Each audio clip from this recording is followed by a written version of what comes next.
naririnig ko na sumagot itong si Senador Lacson kay Camarcolita noong nakarang araw na pahayag na sinabing sila ay nagpapasikat lang.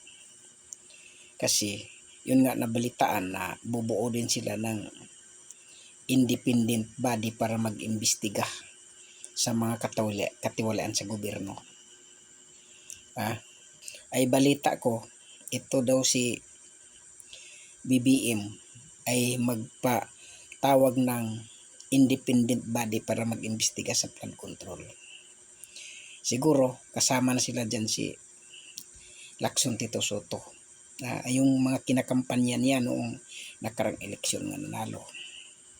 Bueno, magiging dalawa na ang mag-iimbestiga dyan sa katiwalaan sa gobyerno ni Bongbong Marcos.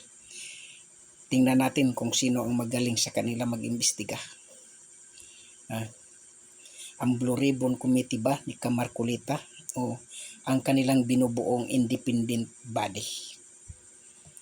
At saka ito namang si Lacson, alam natin nga noon pa yan, matagal na dyan sila si Tito Sotto.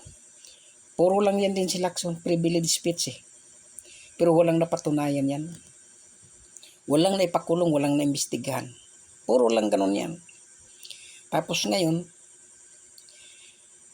pag-initan pa niya yata itong si Caron T. Marcolita, sabi pa niya doon kung aawayin daw siya ay aawayin din daw niya.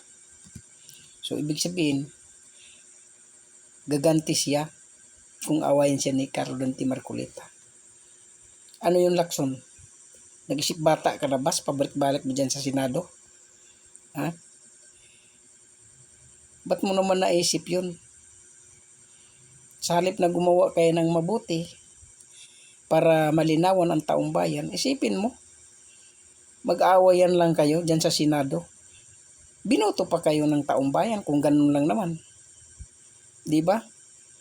Pabalik-balik ka na lang dyan wala namang nangyayari, di ba? Kaya yun lang ang aking komento doon sa aking mga naririnig sa social media, aking napanood at sa ibang mga vlogger.